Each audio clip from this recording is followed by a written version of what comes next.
If you were tuned into our live show this past Thursday, we talked about some headline teams, meaning teams that are going to make headlines and teams that the college football public will watch like a hawk. One of those teams, the Oklahoma Sooners. And I think we need to spend a little bit more time diving into Oklahoma and why there are such strong opinions on the Sooners, because they went 6-7 last year in 2022, in Brent Venables' first year being a head coach, first year in Norman.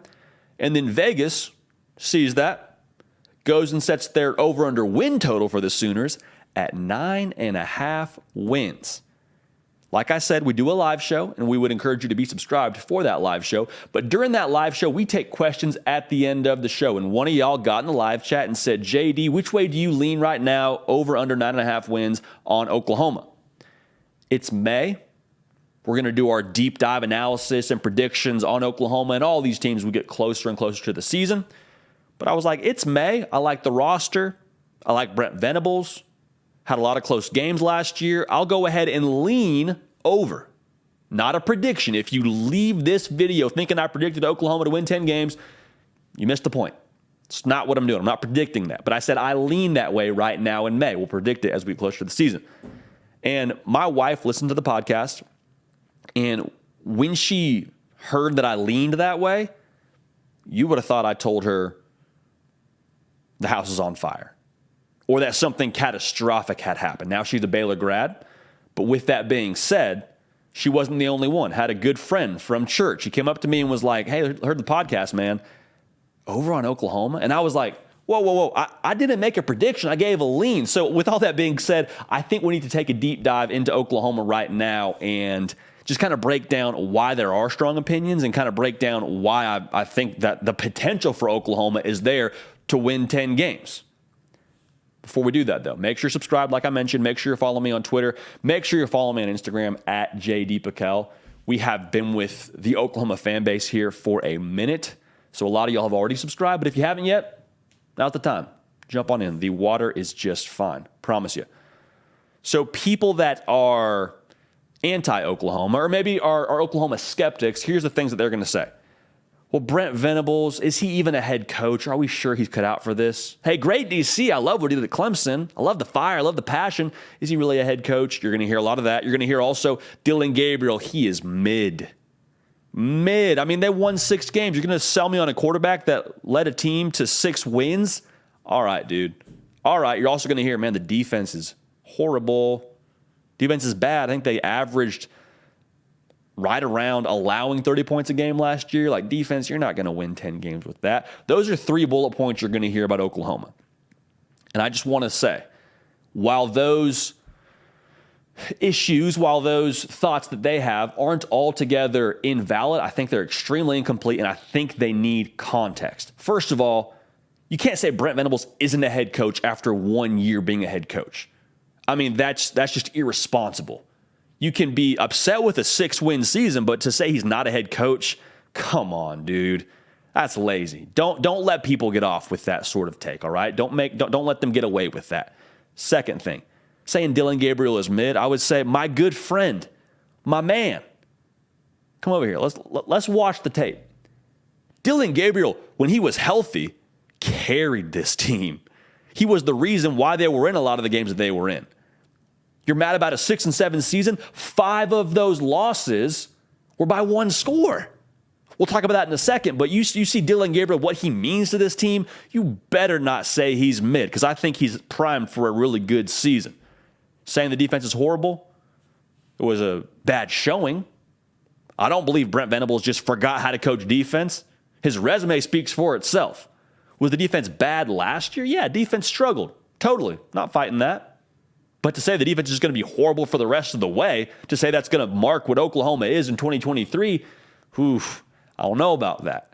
I would hold that thought a little bit closer to the vest. I'd go ahead and put it back in the processing machine and let it kind of mull over a little bit more before you make a claim like that. Need some more data. Need more than 1 year to convince me otherwise about Brent Venables. So I don't want to just overlook what I said about the 5 losses by 1 score. 5 losses is 5 losses. No way around it. But to make a statement about Brent Venables and about Oklahoma in 2023 based on their record in 22, Again, feels irresponsible because if you lose 5 games by 1 score, yes, you still lost all those games. But I think it also still points to the fact that Oklahoma was in position to win all 5 of those games. I'll put it to you like this. If you get an 89 in a class, that means you probably had several tests where you scored 88, 87, 89, 90. The bottom line is, does it mean that you weren't capable of getting an A minus? Does it mean you weren't capable of getting a 90?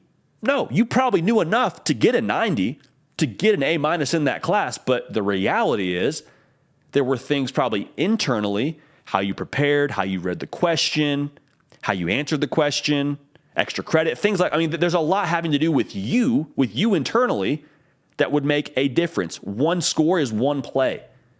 5 plays separate Oklahoma from being an 11-win team.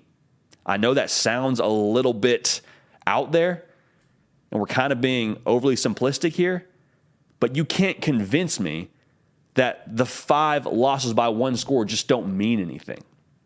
You got to finish. It still counts as a loss. I'm not defending the 5 losses. I think they deserve the proper context, is what I'm trying to tell you. By nature of what Brent Venables did in the portal, as it pertains to the defense, should tell you exactly how he feels about that defense a year ago. Brent Venables coached defense for a very long time at a really high level, at a lot of high-profile places. He's got some hardware to show for it. He's not signing off on what happened last year defensively. That's not his defense. What I'm processing this as is Brent Venables saw the defense, saw where they lack, goes to the portal, goes and gets a guy like Dasan McCullough, goes and gets a Peyton Bowen from the high school level, goes and gets a PJ Adebaware from the high school level. Get used to saying that name. We're all going to have to figure out how to say that name well because it's going to be a name that we call a lot in the coming years for Oklahoma. They went and got multiple defensive linemen from the portal. Whenever you go to the portal to get a position group, that tells you you don't like currently what you have on your roster in that position group. If I go to the store to get eggs, probably because I don't have a carton of eggs at home that I feel great about. It's expired, they're gone, whatever. We got to replace these ingredients. And Brent Venables going to the defensive line, I think, speaks volumes about how they feel about that defensive line internally last year. Go to the portal, you go re-up some of that talent, should tell you a lot about what 2023 is going to be.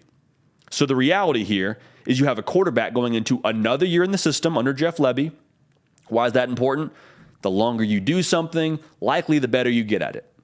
Dillon Gabriel, like I said, last year when he was healthy, Oklahoma was a different team. You have a defense with better personnel.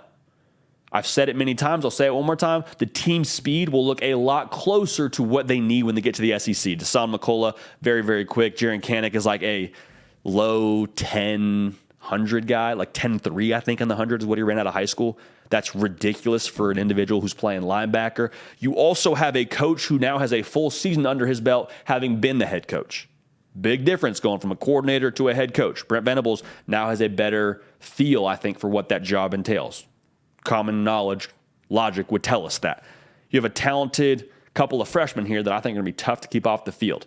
I'm not talking about Jackson Arnold. He's talented. His time is going to come. But I'm talking about those 2 cats I mentioned a second ago. Peyton Bowen, PJ Adebaware. Going to be dogs for you for a long time in Norman. I think you see them contribute even a little bit, some way, somehow, this coming season. So the young talent on the roster is there. And here's the thing that I've heard from people close to Norman. There is a feel around spring ball and going into, the summer conditioning phase and going into what will eventually be fall camp. There is a feel at Oklahoma that there is a new edge.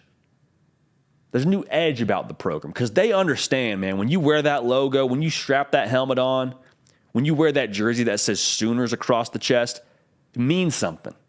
It means there's a certain standard you got to uphold yourself to. And last year, it is no secret, new staff, doesn't matter. They know what the standard is. It was not what last year was. It was not 6 wins. I think that's good for Oklahoma. I think it's good for them to kind of taste their own blood a little bit and say, no, that's not okay with us. Now they're going into that position of we're chasing. We're in hunting mode. And I like that for Brent Venables. I like that for his staff. I like that for his team. I like that little extra motivation for them. I think it could mean some really good things for them before they head to the SEC. Last thing I'll say about this, Oklahoma wasn't far off last year. Forget the 5 losses by 1 score. Look at the last loss. Look at the last game against Florida State. Think about how much buzz Florida State's getting right now. Myself included, I've added to that buzz. I am pro Florida State. Think they're going to be really good this coming season. Last year, Oklahoma took them to the wire in the bowl game. The same Oklahoma team everyone's trying to tell you isn't very good, and you're taking the under on 9.5 wins and all that. Same Oklahoma team. Better Oklahoma team, actually, this coming year than what you saw in that bowl game. Went toe-to-toe with what I believe to be a top 10 team in Florida State. So they're not far off. Translation, you don't have to wait. 2023 for Oklahoma is all business, and I'm excited to see how Brent Venables responds, excited to see how this roster responds, very excited to see how a one Dylan Gabriel responds. So we'll keep an eye on it here. We talk college football every single day on this channel. We post a college football video every single day from this program, The Hard Count, on this channel. So make sure you're subscribed right here. Make sure you're following me on Twitter. Follow me on the gram, at JD Piquel. We're on podcast if you want to catch full episodes of The Hard Count. Apple, Spotify, wherever you get them, you can find us. But listen, man, less than 100 days now till week 1. We want you a part of this. We want you part of this community, okay? So we appreciate y'all in advance for that. We love y'all. We're going to keep this party rolling, and we will see y'all next time. Hey, y'all, thanks so much for watching. Subscribe to the channel here to make sure you don't miss an episode of The Hard Count. Also, be sure to check out other videos on the On3 YouTube channel.